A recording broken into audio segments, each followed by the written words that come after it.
Ok, từng ởนี้สำหรับวิดีโอนี้ផងដែរគឺជាវីដេអូដែលខ្ញុំណែនាំអ្នកនរគ្នាពីរបៀបញិចមុនទុំមុនក្បាលខ្មៅហើយជាពិសេសគឺមុនកប់នៅក្នុងសាច់ដូចយើងឃើញហើយនៅក្នុងនេះគឺប្រភេទមុនទុំសម្រាប់មុនទុំគឺយើងគ្រាន់តែយកដៃញិចមុនមកសង្កត់ដៃដែលមានក្បាលវានឹងទៅគឺវាចាញ់ហើយមុនក្បាលខ្មៅក៏ដូចគ្នានេះឃើញទេពេលដែលយើងសង្កត់អញ្ចឹងទៅគឺវាចាញ់ហើយវីដេអូនេះខ្ញុំដាក់រៀងញាប់បន្តិចដើម្បីសំចាយនីតិហើយអ្នកឃើញអត់អ្នកនរគ្នាមុនក្បាលខ្មៅគឺគ្រាន់តែយើងសង្កត់អញ្ចឹងគឺចេញតែម្ដងវាស្រួលញិចមែនតើហើយយើងប្រើដៃញិចមុនដូចខ្ញុំញិចអញ្ចឹងទៅវាអត់សូវប្រកបជាស្នាមនេះហើយត្រូវចាំថារាល់ពេលញិចមុនទាំងអស់គ្នាត្រូវពាក់ស្រោមដៃឬក៏លាងដៃឲ្យស្អាតជាមួយនឹងសាប៊ូដើម្បីស្លាប់មេរោគកុំឲ្យវាងាយឆ្លង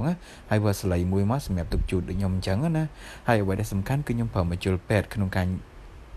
ជួសមុនកប់អូខេសម្រាប់មុនកប់គឺវាអត់មានក្បាលទេដូចអ្នកនរគ្នាបានដឹងហើយប៉ុន្តែ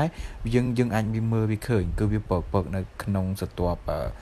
ស្បែកមុខរបស់យើងនេះដូចខ្ញុំនិយាយអញ្ចឹងគឺសអញ្ចឹងណាអញ្ចឹងយើងគ្រាន់យកមកជុលពេទ្យមកជួសបន្តិចមកជុលថ្មីទាំងអស់គ្នាហើយយើងយកដៃជីកមុនមកសកាត់តិចមកគឺវាចេញមកយ៉ាងស្រួលតែម្ដងហើយហេតុអីខ្ញុំប្រើមកជុលពេទ្យដោយសារមកជុលពេទ្យពេលដែលយើងមក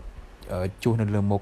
ពេលដែលជាទៅគឺអត់មានស្លាកស្នាមទេបើយើងយកដៃមកញិចយកដៃមកជួសសកត់យកហ្មងមុខវាធំអញ្ចឹងវាអាចប្រកបជាស្នាមខ្មូតប្រហោងទៅថ្ងៃក្រោយដោយសារប្រភេទមុនកប់នៅក្នុងសាច់ជាទូទៅវាកើតមាននៅបរិវេណចំរុនញើសរបស់យើងតែម្ដងអញ្ចឹងយើងយកមកជុលពេទ្យហ្នឹងមកសកត់ចំកន្លែងក្បាលវានឹងទៅដូចជាចំកន្លែងរុនរោមយើងដែរទេវាអត់សូវប្រហោងធំអីទេហើយបើមុនក្បាលខ្មៅជាអ្នកធំជាអីស្រួលទេគាត់តែនិយាយមកគឺវាចេញតែម្ដងនេះឃើញទេខ្ញុំមកចាំបាច់ជួសវាគាត់តែយើងធ្វើអញ្ចឹងគឺវាចេញហើយមុនក្បាលខ្មៅខ្លះដែលវាអត់យើងអត់ចេញហ្នឹងក៏យើងអាចយកមកជុលពេទ្យមកប្រហើបមុខវាបានដែរយើងគាត់តែប្រហើបមុខវាបែបហ្នឹងទៅគឺវាចេញមកអស់ហើយអញ្ចឹងបន្ទាប់ពីយើងលុបលាងញិចមុនហើយអស់យើងត្រូវលុបលាងមុខស្អាតដូចគ្នាហើយឧបករណ៍ហ្នឹងដូចជាមកជុលដូចជាអីហ្នឹង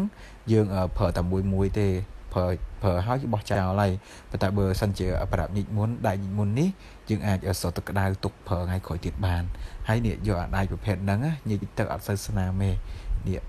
ទាំងអស់គ្នាឃើញអញ្ចឹងហើយបន្ទាប់ពីយើងញិចហើយអស់មុនហ្នឹងគឺជាហើយបើសិនជាយើងញិចហើយអស់វានៅមានខ្លះទៀតអាហ្នឹងមួយអាទិត្យក្រោយយើងអាចញិចម្ដងទៀតបានហើយញិចអញ្ចឹងទៅតតែវាអស់មុនកប់ពីលើមុខរបស់យើងទៅមុខយើងចាប់ផ្ដើមជាហើយលែងមានមុនកប់ហើយពេលញិចអញ្ចឹងឃើញឈាមអញ្ចឹងកុំបារម្ភព្រោះអីវាអត់សូវឈឺទេដោយសារយើងប្រើមកជុលពេទ្យណាមកជុលពេទ្យចាក់ទៅដូចសម័យខាំអត់ឈឺខ្លាំងទេហើយ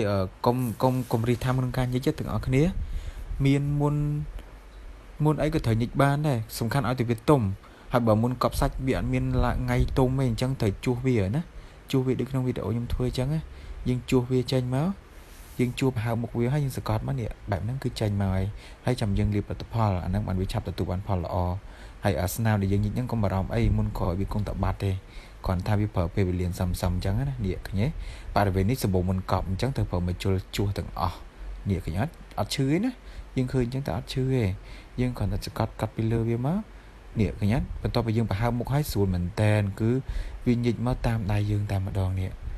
ហើយយើងប្រើសលៃមួយទុកជូតឈាមជូតអីចេញដើម្បីកុំឲ្យងាយឆ្លងមេរោគដូចខ្ញុំនិយាយដដែលណាឧបករណ៍យកមកញិចមុនត្រូវសុវត្ថិភាពត្រូវថ្មីទាំងអស់ហើយអ្វីដែលសំខាន់គឺអនាម័យដើម្បីកុំឲ្យវាងាយរលឬក៏អាប់ផ្សាយឬក៏និយាយខ្លីទៅវាអាចគេហៅคลายសាច់ទាំងអស់គ្នាកុំឲ្យវាคลายសាច់ហ្នឹងហើយនេះអានេះនឹងខ្ទុះធំហ្មងជមើអានេះអត់តនេះអានេះល្មមអានេះនឹងខ្ទុះធំហើយដោយសារពពួកមុនដបោកអញ្ចឹងខ្ទុះរៀងធំនេះគ្នាអូ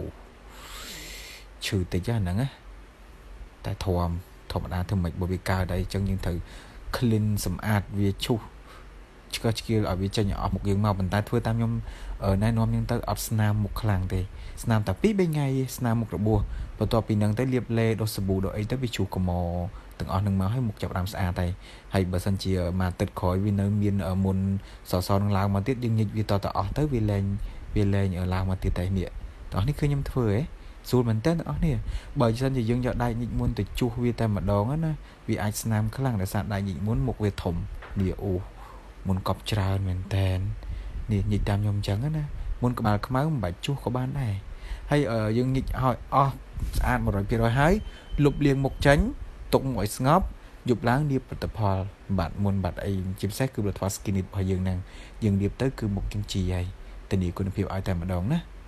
ok từng ở kia chẳng xem này từ còn ở trái nhịp muốn ai mơ video đi lang vinh mơ 20 tiết mơ 20 tiết mơ bị đo từ nhiều mà trái nhịp muốn đấy ok chẳng ở miền tập pan đăng tên đấy bye bye miền ấy ngó ai chat cho một con phèn bán chậm ông phèn vòng miền bật tham tiền bye bye ở con tràn